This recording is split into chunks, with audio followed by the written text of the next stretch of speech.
Well, hello guys, and welcome back to the part 2 Let's Play Endless Legends, the Roving Clans. Welcome back, folks. Okay, so, in the last part, guys, I started attacking the Draken's home territories. After the defeat of the Draken's outlying powerful cities, I basically, essentially destroyed every last remaining city of theirs. The Draken now only have one city left, and the Wild Walkers appear to only have one city left. Now, I may be incorrect about this because I haven't explored the area over here. There could be more land over here that leads off into the southwest, but as far as I can tell, the Draken and the Wild Walkers both have practically fallen to my military might and will completely be eradicated from the face of Orga, hopefully this turn. So, my objective in this part is I want to try to eradicate the Wild Walkers and the Draken at a minimum. I'm going to be trying to kill them, and then if there's time, I am going to try to start my attacks against the Necrophages. Now, the Necrophages I'm a little bit more worried about fighting as opposed to the Draken and the Wild Walkers, because unlike them, the Necrophages are actually geared towards military conquest, and they are actually, their main way of fighting, or of winning this game, is through fighting. So they may provide a little bit more of a stiff resistance against me, but you know, that's still fine, because that's going to be more fun, because since right now it's been kind of dull, because I've pretty much just been like face rolling all the AI down in the south here. I kind of want a challenging AI right now, but you know, since it's on normal AI settings, they may not even give that to me, but we'll see. Alright, so first things first, let's queue up some production stuff in my cities. Right now, Tzoth is not building anything. So in Tzoth, I did say I wanted to build a borough because I wanted to actually upgrade this district to level 2. So we're actually going to build a borough right here, which will actually increase the, it'll increase the influence, science, and dust output of this city, and it won't actually hurt my food production at all because there is none, and I'll actually get some more dust and science from these two tiles. It's actually not bad at all. And I might actually even be able to expand over to this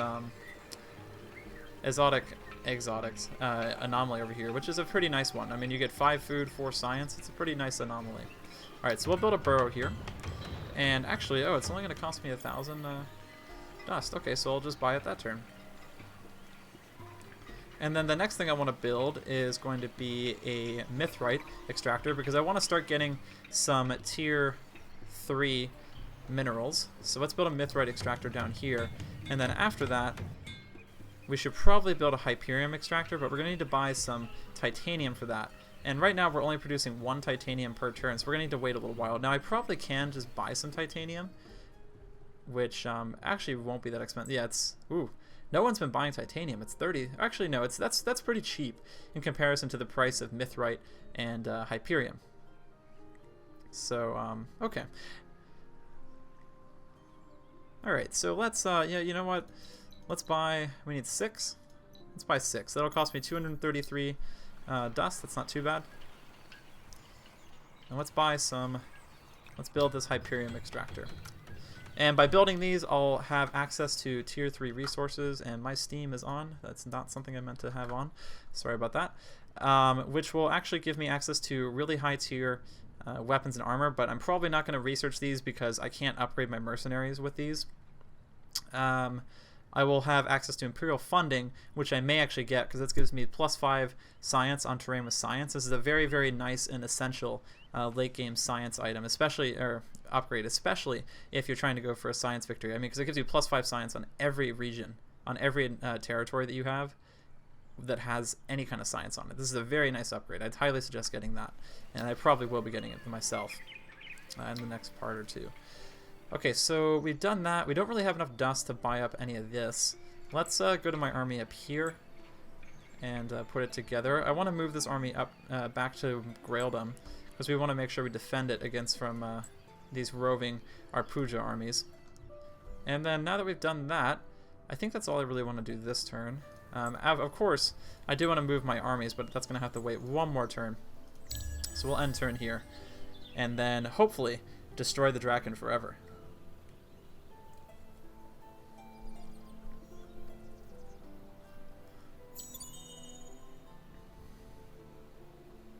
Oh god. The Necrophages are close to an elimination victory. They already possess 50% of the colonized regions. That's not good. So I guess the Necrophages actually are going to give me a little bit of a challenge. Oh, and some Draken forces have tried to engage my army into the south, but we have eradicated them. I mean, I don't know what they expected to do there. I mean, I had a huge army right there. All right, so let's move my army down here and have them attack Leopold. There are 3 Draken militia, 3 Draken soldiers, 2 militia. We should be able to kill these guys with little trouble. And we did. We killed 4 of them. There is 1 unit left remaining. Unfortunately, none of my armies are actually... Oh, never mind. I was about to say none of my armies were in range, but because of the huge upgrade I got with my... where is it? With my Empire plan, all of my armies can move a massive amount of spaces per turn. I can move 9 spaces with these armies. That's amazing. I'm going to be able to do some really fast blitzkrieg attacks here. Okay, so I have destroyed the last Draken city. That's awesome. Alright, so the Draken are out of the game, or at least they should be, as far as I know. Alright, so my next target then is going to be the Wild Walkers. So since my guys can actually move 9 spaces per turn, I can actually get ready to assault the Necrophages' first cities, which I'm going to do right now. So this army of Ended is going to move close to, I guess this is Zade? Or Zod? We'll call it Zod. And we're going to assault this city next turn. As I said, the Necrophages are really creepy bug people, so we really want to try to kill them as quickly as possible, especially since we got a notification that says they're close to getting an elimination victory. That's not something we want. Okay, so we have 2k dust. We are actually producing 1.8k dust per turn. That's fantastic. So I want to build this advanced alchemy center, so we're going to buy that out with some dust in Ali. And then I want to try to improve Suali's food production as quickly as possible so I can grow this city at a higher rate. So let's build a refrigeration plant. And then up in the north, Graildom, I should have enough dust to actually finish off these cryometric monitors. I do. However, I would actually like to spend my available dust on the burrow up here, because once I actually get this latest burrow that I'm building, this burrow right here will level up to level 2, which will give me a massive amount of nice bonuses. So let's end turn, and let's watch Attican grow. This is actually very cool. You guys, all this stuff will grow at a really nice pace. So look at that. So by surrounding this tile right here with 4 districts, I have now made it so this tile goes up to level 2. And by making it go up to level 2, all of its production, all of its resources that you gain from it have increased by a drastic amount. So now I produce +3 influence, +8 dust, +6 science. It's fantastic. So this is a very good way to upgrade your cities in a very effective manner, because if you guys look, my central city is actually already surrounded by 3 boroughs. So what I can do next turn is I can build another borough in a different direction at the cost of some happiness, and I can move and I can upgrade my own city to level 2, which will make my own city look even cooler. This little scarab beetle will look a lot different, and there'll be more buildings surrounding it. It's actually really cool. I like how the map changes and gets manipulated based on the buildings you build around in your territories. The developers did a very nice job with that. I'm very happy with how they did that. So let's build a cargo dock right here, and I actually have enough dust to build it straight away. So then, now that I've bought that, the next thing I should probably get are some subterranean gardens. Those will be very good because they give you +10 food in all of your districts during wintertime. And they also make it so during a siege, your units lose 40% less HP per turn, which is great. It's basically going to give you all around more food, and especially during the late game winters that come about, the extra food is always welcome, because as I said, winters get progressively worse and worse in the game. So by getting some extra food, you're really going to save your cities a lot of starvation problems later. Okay, so I don't have enough dust to actually build anything else for the time being, so we'll let things sit as they are up in my cities. Let's go back down to the war front. Also, we've got some notifications. So the population of Tzoth has grown to 10. And okay, I did kill the Draken. That was the Draken's final city. Wow, we've killed 3 factions on our own. That's fantastic. I'm very pleased about that. And it's like I said, I was originally going to go for an economic victory, but because the roving clans are so versatile and they can use their just buckets of money that they have to their advantage and and just build these huge armies. You can also go for a very militaristic victory as well, which is why I like the Roving clans so much. They're very versatile. You can do a lot with them. Okay, so I now am going to be in range of the Wild Walker's capital city. Okay, so it's got 7 units. We may need a little bit of help here. Oh no, but we can't actually send reinforcements in here, as we figured out, because the mercenary armies are technically not tied to each other. So we can't actually have 12 units on 7, from what we could see anyway. It's actually only going to be 6 on 7. So what we'll do here is we'll actually launch a siege and reduce the fortification level of the city by turn, so we'll have a better chance of winning this fight later in the game. So now that we've done that, let's move this army up to Zade. This army is basically not damaged whatsoever, so we're going to use it to attack Zade. And also, I want to use this army because this army is closer to the Necrophage territory, which means I can move them deeper into the Necrophage territory more quickly than I can move this army. So let's move my Undead up and scout out the Necrophage cities. Okay, so they've got 5 units here. They've got 2 Necro drones. Necro drones are pretty good. They have immunity against disease. They are flying, and they also have the ability to deal cleave damage in their counterattacks. The sweep strike back, which is pretty good. They have very high initiative, but their life and also defense is a little weak. But the Necrophages, Necro drones are actually pretty decent all around. We're going to have to be careful with them, especially since they do a lot of damage in comparison to a lot of my units. But my superior HP and damage should even the playing field for me. So let's have this army attack Zade directly. We should win fairly easily because, yeah, they only have a Necro drone and 2 militia. We should win very quickly. Let's fight. And, yep, with a little bit of damage to each of my units, I've managed to take that territory out, which means we've now made our first step into Necrophage territory.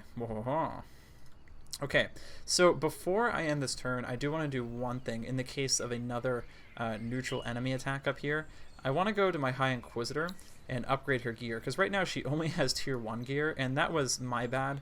That was me just neglecting her. So I think, so I can get a tier 3, I can get a tier 1 dust item, which is pretty good, or I can get a tier 3 glasssteel item. Glasssteel items are pretty good. Right now she has a quarterstaff. So if I get a quarterstaff, this will give her plus 36 initiative, making her much better. Plus 10 damage, or sorry, plus 10 defense, plus 40 damage, plus 24 attack. While the long scepter gives her more HP and less attack, but no defense. Okay. The mage wand gives her a bunch of initiative. Also gives her unsteady. What does unsteady do? Minus 30% attack on the target. Ooh, that's a cool effect. Look at that, guys. Like, makes her hand glow.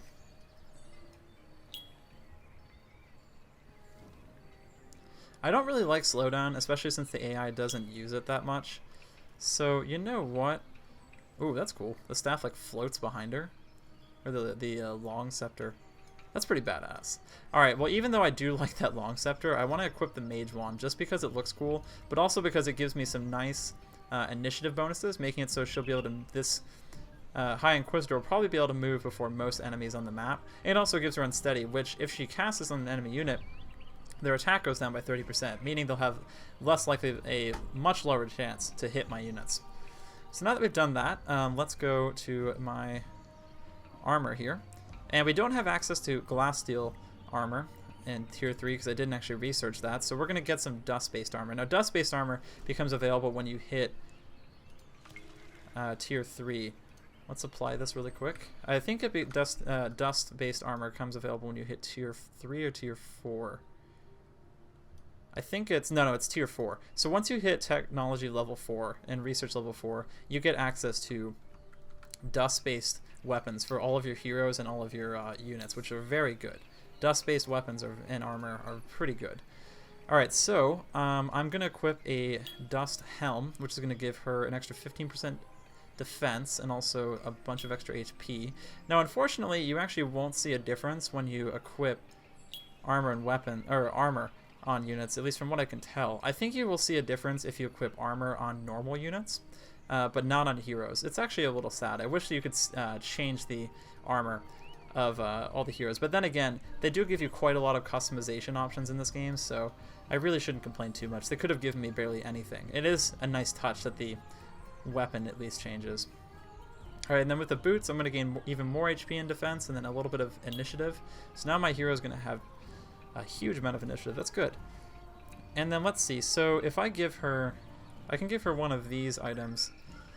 Let's see. So if I give her a dust ring, that's going to give her improved life, making her a little bit steadier. You know, life is good, but I'm not going to get that.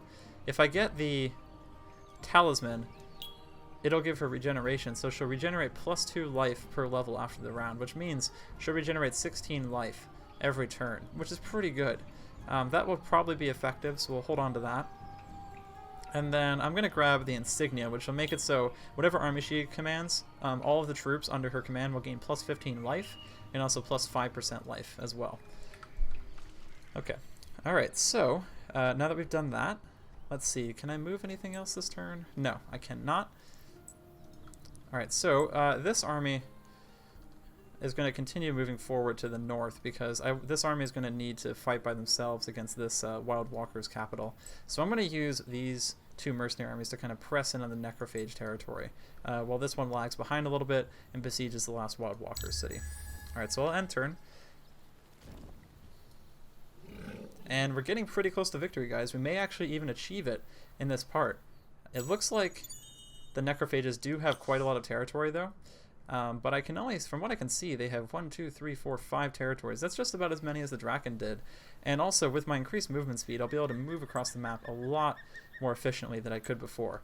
Which means that I can probably conquer the Necrophages very quickly. Alright, so this siege is just going to continue. We're not going to worry about that right now. So let's attack this city. And yep, they have 1 Necro drone and 2 militia. It looks like the 2 Necro drones that were hanging out over here retreated. So we're going to attack that. And we won with very few problems. Okay. Let's send this unit to the west. Ah, here they are. Ooh, this is a much tougher city. Okay, so here are the 2 Necro drones that ran off. But they're actually 4 units garrisoning the city. So that's going to give me a little bit more trouble than this one did. But if we wait a turn or two, we can probably kill them pretty quickly. Okay, so we have a lot of dust. Let's see if we can spend it to accelerate any of these things. Okay, so we could spend 2,300 dust, which is going to be pretty much all of mine for this turn, to accelerate the growth of the city, which that actually would be a pretty good investment, so we're going to do that, because the refrigeration plant gives you +3 food per unit on the city, and also a +25% flat bonus of food. So by getting this city should just, the population should just zip right up. And then the next thing I want to build definitely is going to be a burrow. Now, the question is, where do I want to beeline? That's what you always want to think when you are thinking about where you want to build your burrows. You want to look for anomalies and look for different areas that you may want. So from what I can tell right now, going for this water tile would definitely not be a bad choice. And then around me we have a salt desert right here. That's pretty good, but it's not something that I really want. And then over here we have a mithrite deposit and rumbling stones. Now to get to those rumbling stones, I'm gonna have to like weirdly angle my stuff all the way around here. And I don't know, that'd be 1, 2, 3, 4 districts. I don't know if that'd be worth it. So let's, for now, since I'm gonna decide to not beeline for anything, and I'm gonna build my first burrow over here and gain.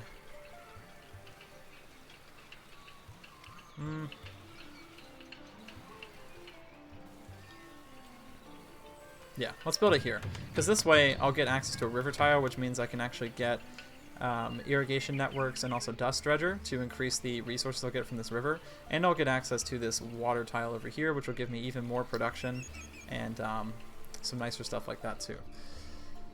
Okay, alright, so it is now the next turn, and we have some dust. Oh wait, no, but we already moved. What am I thinking?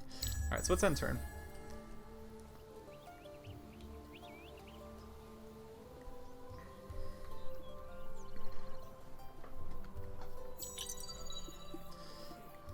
Alright, research completed. Completed last turn production line. Okay. Alright, so the refrigeration plant has been constructed in Cilii. Or Silali. Silali. Wow, I'm butchering names today. And the Silali, building that refrigeration plant in Silali has increased my growth a little bit, because originally it was taking me 4 turns to get from population 4 to population 5, but now it's taking me only 3 to get to population 5 to population 6. So that's pretty good.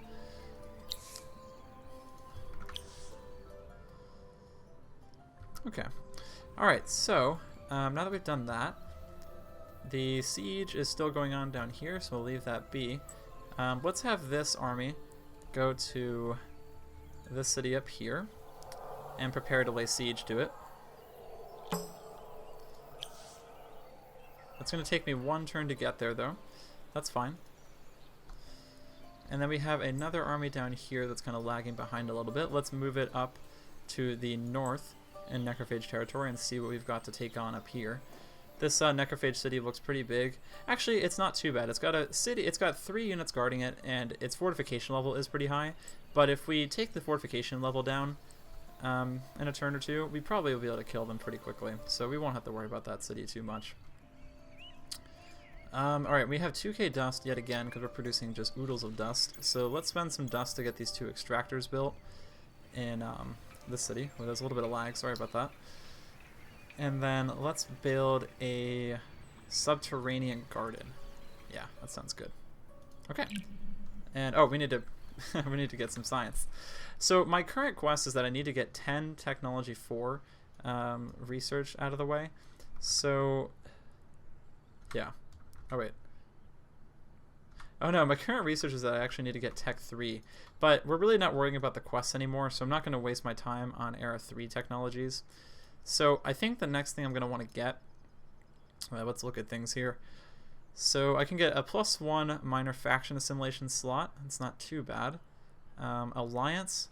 I don't really need alliances anymore. I mean, we're pretty much massacring everything. Okay, let's get Imperial funding. That's going to take me 4 turns with all of my science improvements. That's pretty good. And then let's get, after that, if we get Borer's Guild, this will give me +3 industry on terrain with industry. Or we can get mining rights, which gives me +1 resources on strategic resource deposits, which will help me a lot because that'll give me. That means I'm going to get +1 resources per turn on all of my strategic resources that appear up here.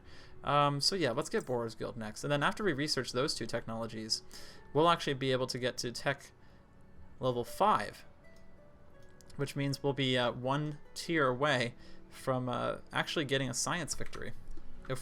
So we're actually getting close to pretty much winning every victory here, except for diplomatic, of course, because we're being warmongering a-holes.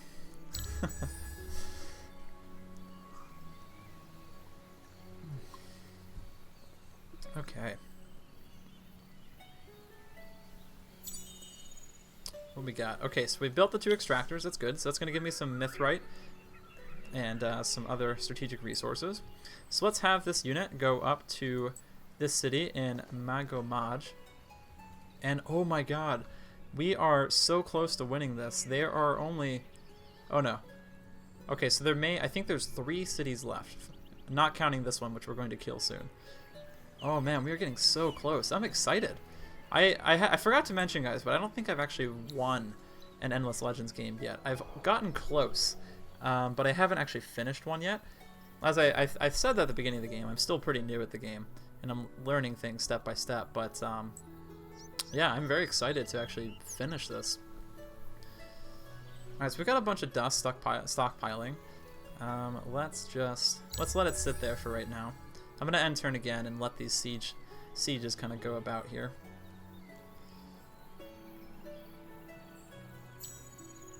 Okay, so we're at turn 186, and this city has just about been dropped to its lowest amount of fortification bonus. So we're going to wait 1 more turn, and then after that we're going to launch an assault on the final Wild Walker city. But since we have over 4k dust, I'm going to spend a little bit of money here and buy the Burrow Streets here.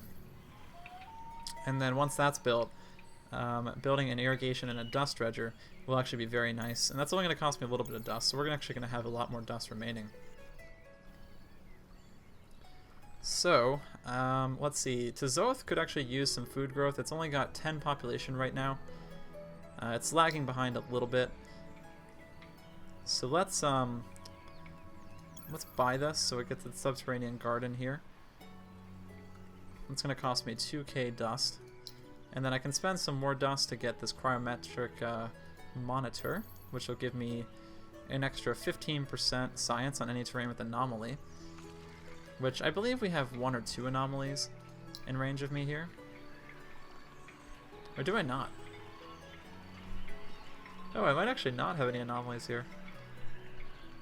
Oh, so that's actually kind of useless. Except for the minus 40% margin of error on winters. So, okay. Alright, that's fine. Alright, let's end turn.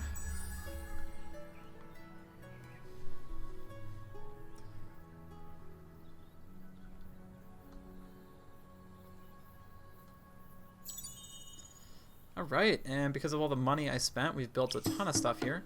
And wait, what's going on? The wild walkers are assaulting me. Okay, so there are 3 10A walkers and then 3 militia. You know, I think I owe it to the wild walkers to at least have 1 fight with me. So let's fight them on the battle map. Let's have some fun here. Ooh, these guys are big. Holy crap. It's like giants. Forest Rage, plus 50% attack on forest tiles. Ooh, that's not gonna do me a lot of good. Alright, well we don't want the Arpuja here up at the front line, most definitely. So let's move these guys to the side. I kind of want to draw them out of the forest, but we're really at a kind of a disadvantage here because the forest tiles here, pretty much the entire area is forest. So these guys are going to do damage to me no matter where I go. So let's just kind of let things kind of stay here. Alright, so the enemy's reinforcements have come in. I'm going to focus my archers on this unit, pick them off 1 by 1. And I want to try to pin down these Tene walkers as much as I can. So let's actually attack this guy from this way. And then actually here. I want to pin down these guys. So I'm going to have my daemons hold these guys down 1 by 1 since they are my tanks. And I'm going to have my Arpuja and my wolves focus on this one. So we'll kind of keep these guys pinned down so they can't do any damage to me or focus any of my units that I don't want them to focus. And then I'll be able to pick them off 1 by 1. Alright, so let's end turn. Let's start the battle. I'm also going to reactivate these really quick because the blood crystal bonus will actually help me a lot because it gives my units an extra attack. Okay, so I did 0 damage, unfortunately. Right, let's see if I'll do any damage to this guy. I did 40 damage, he did 30. Okay, alright, so we're still doing an effective amount of damage. That's good enough. And alright, 59. Yeah, we're gonna kill these guys pretty easily. I think I overestimated their abilities. Ooh! That hurt a little bit. Not too much, though. The Arpuja is going to do a lot for me because it actually has circular attack. Oh, it does damage to my own troops. I didn't actually expect it to do that. Okay. Alright, we'll have to be careful with that. The Arpuja can actually do damage to my own men. Okay, the militia tried to attack my daemon here, but it was ineffective, of course, because they're just lazy militia. Let's move this daemon over here before it attacks, because I don't want it to take any damage from the Arpuja. Since the Arpuja's circular attack actually does damage to allies as well as enemies. Alright, unfortunately we missed that unit. But this unit also missed, but also the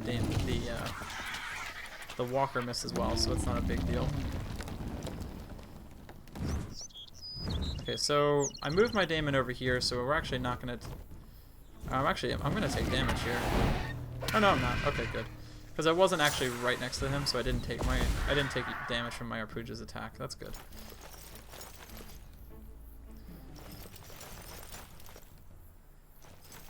Alright, so all of the enemy's forces are in the battle now. We've got 3 militia and then 2 of the walkers remaining.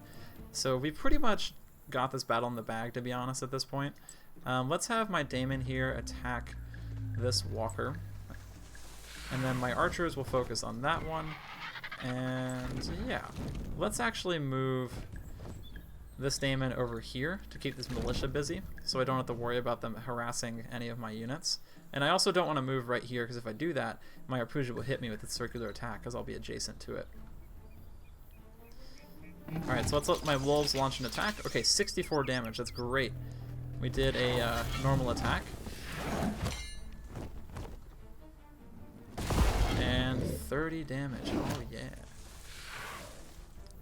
Alright, let's see. One more crossbow shot should kill this guy. Yep, alright. One walker down. One walker left, and 3 militia units are remaining now. Okay? And my daemon should attack one of these units. Good. Okay, good. He's going to attack. Unfortunately, he did no damage, and that's probably because the enemy unit is inside their castle structure. I think they get a bonus for fighting, not only in the woods, but also for fighting in a fortified area. So it's not surprising that they that I missed those guys.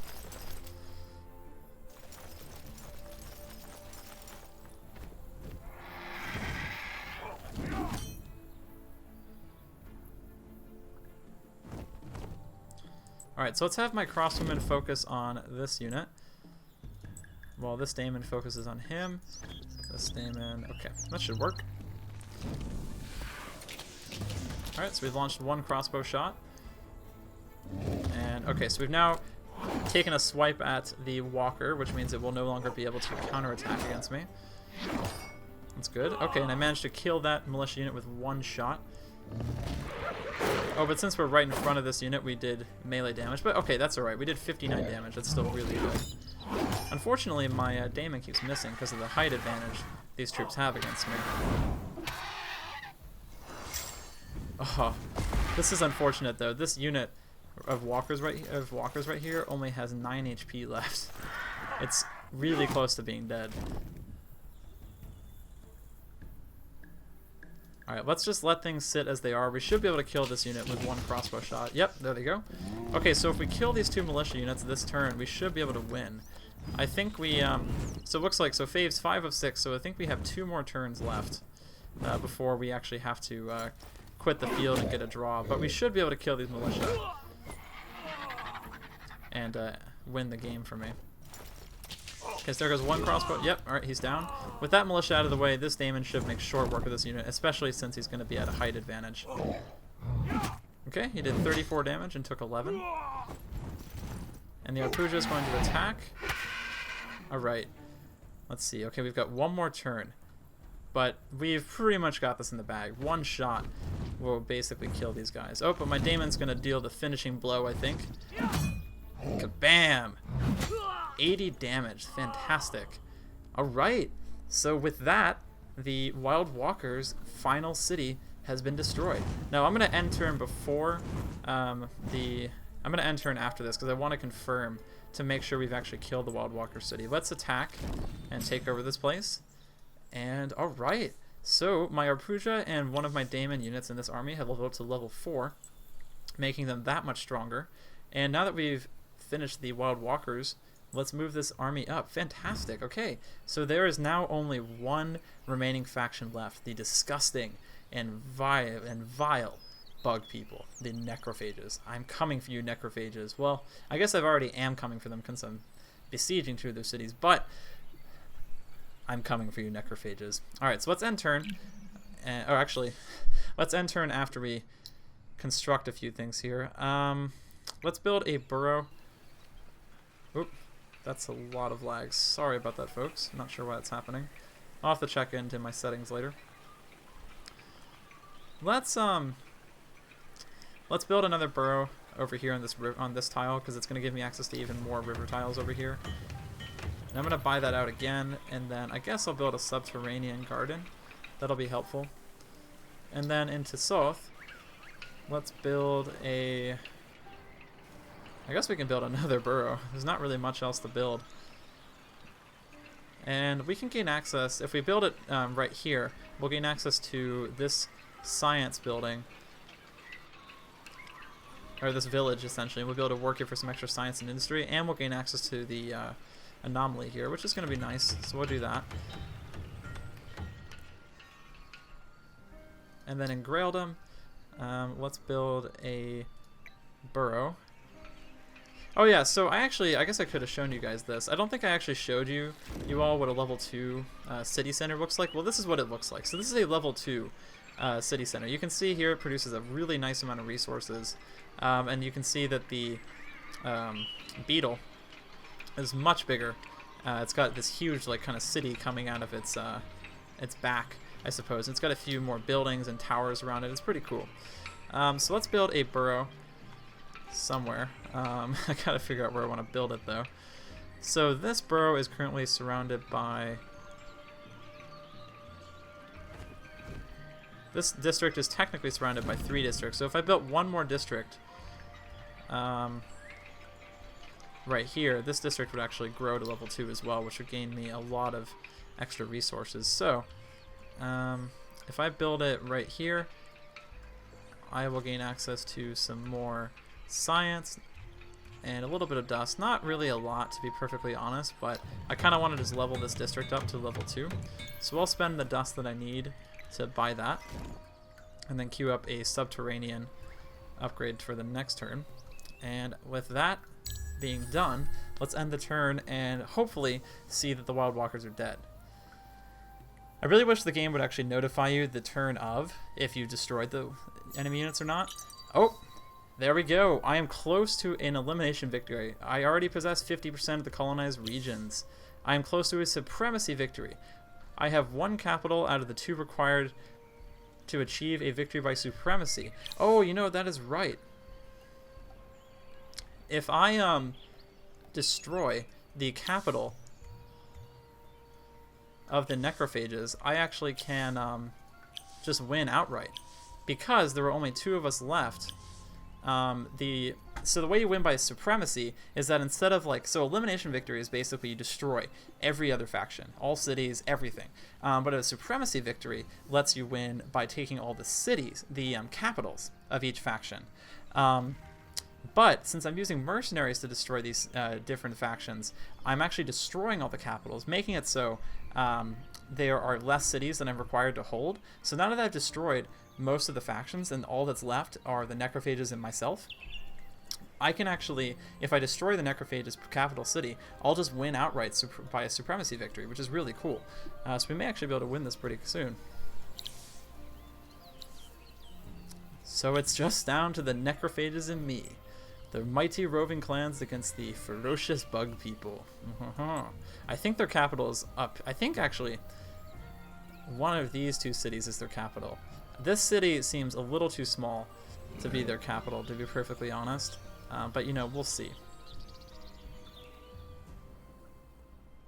Okay, guys, sorry about that. I had to take a very momentary pause there.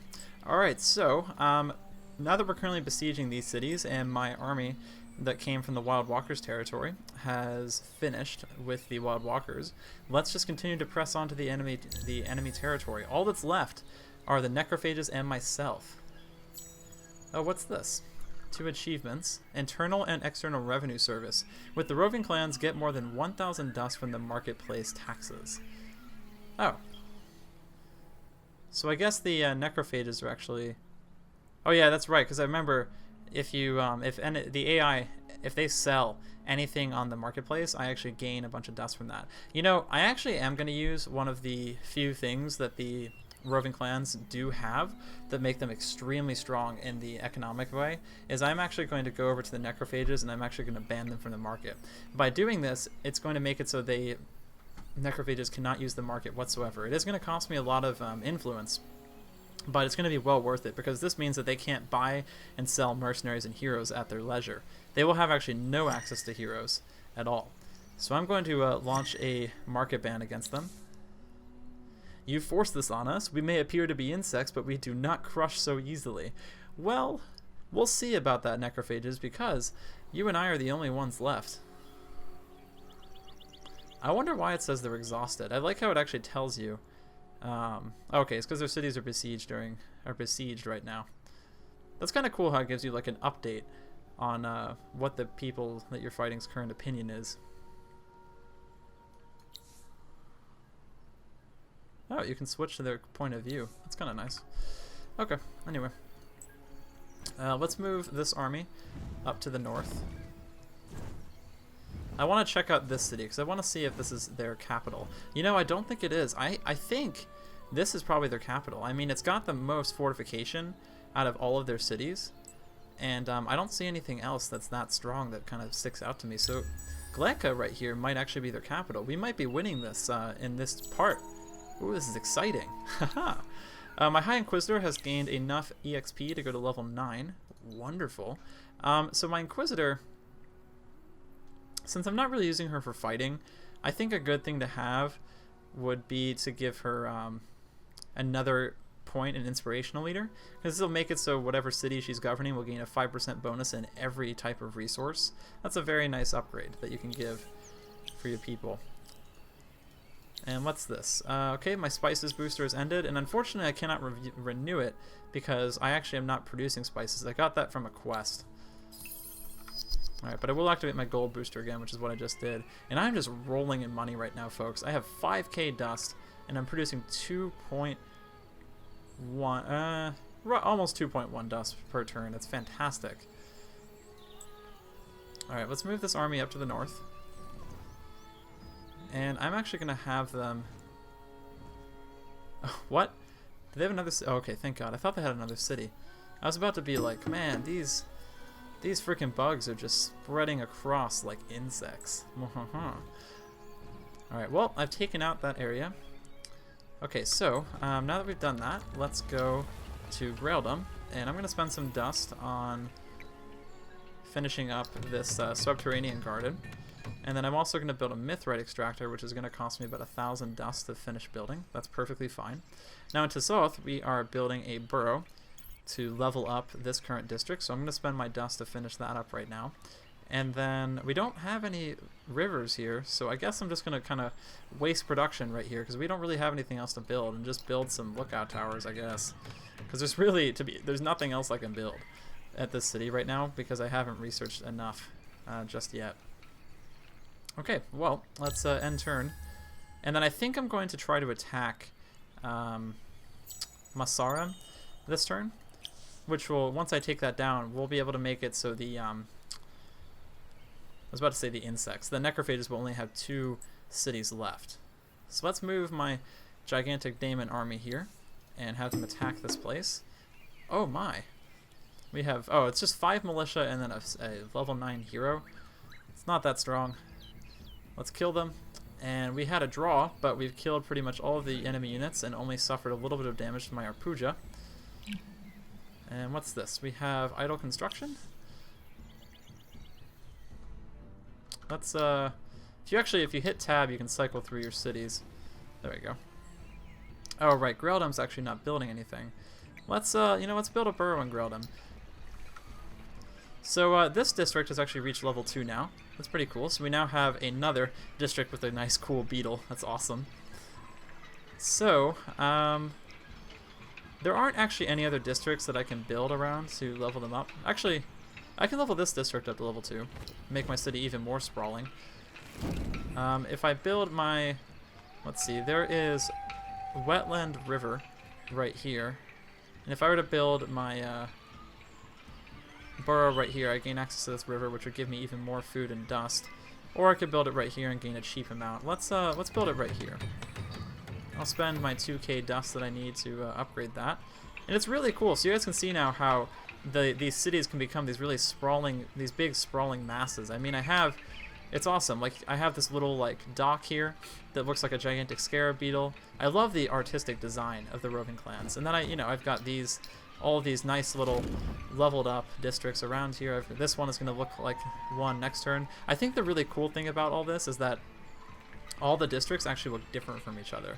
So like these 2 districts, even though they're both level 2 districts, they look vastly different, which is really cool. Like this one has like the same kind of little wrapping that the city center has, but it's in a building, while this one has the actual scarab beetle over here and then another tent. I think that's a really nice touch. The developers really did spend a lot of time on this game, and I really give them some nice props because they did a really great job. Okay, so we took out this city pretty much, but we're gonna have to wait 1 turn to take it out. So we'll just launch a siege for right now to prevent them from really building anything else. Oh, and we know that music. We have now reached a new era. We've now reached Era 5, the Age of Heroes. Dust Tier 2 equipment available for heroes and units, and newly trained units will now be elites, level 5, and cost more. Okay. Anyway. Alright, so we're now at Tier 5, which means that we actually have a lot of new research that we can deal with. As you guys can see, the things that you can research actually gets more and more limited and selective as you get to the later game. But you can still get some pretty cool stuff. So I probably want to increase my dust production. So let's build Town Criers, because that's going to give me plus 50 dust on a city and plus 40% dust. So my dust is going to be almost, I mean, it's going to be increased by a huge amount with one of these things. And all you need are 10 mithrite. That's pretty awesome. And then let's get improved dust alchemies as well. It's going to take me 5 turns to research those. It's not too bad at all. And once I build, we might not even get to be able to build those, because I'm probably going to kill the necrophages before we get there. But still, that's pretty cool. I can get like a huge amount of dust. I mean, if you guys thought I was producing a lot of dust now, I mean 2.1k dust, think of how much I produce if I increase the dust production of all of 4 of my cities by 40%. That's a huge bonus. Alright, so let's attack this city and auto-resolve this. They've only got 2 militia here, so this shouldn't be that much of a threat. Yep. And, oh wow, oh okay, so I get it. So when I attacked this city, I guess I was close enough to this city to actually bring reinforcements from this city. So now that we've actually taken out this one, we can also take out this one as well. Wait, where are these guys coming from? Alright, so we won the battle, but like, that is so weird.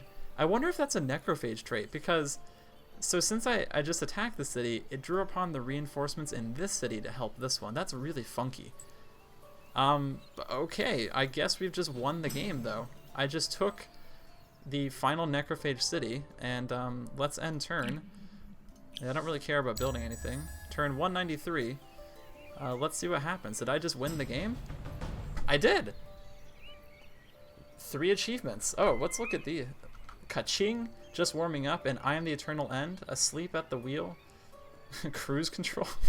These are all these really weird achievements. Okay, so Fireheart Roving Clans has achieved victory, elimination, and supremacy. So I actually won 2 victory conditions out of that, because I eliminated all the factions, and by eliminating all the factions' capitals at the same time as eliminating them in general, I've made it so I had the only capital left remaining in the game, which meant that I won a supremacy victory as well as an elimination victory. So obviously, I didn't go for economic victory in the late game, and the main reason for that was because, like, I didn't have enough dust early game to actually get to the economic victory, and I decided just to win by military might. But I hope this Let's Play has been helpful for some of you guys, and it's, you know, shown a little bit of the mechanics of Endless Legends, and also shown how OP the roving clans can be if they grow to a sufficient size, and also why you should be careful of them, because the roving clans are not just a docile economic faction. They actually can be a very militaristic, warlike faction if they are allowed to grow to a proper size. Alright guys, so I hope you guys enjoyed this Let's Play to Endless Legends Roving Clans. I certainly did. I'll probably be putting up another series of this in the future as one of the game's other factions, because the game has many unique factions. But yeah, leave your comments and questions about the series in the comments below. Thank you all for watching and following this series. Have a great night, folks.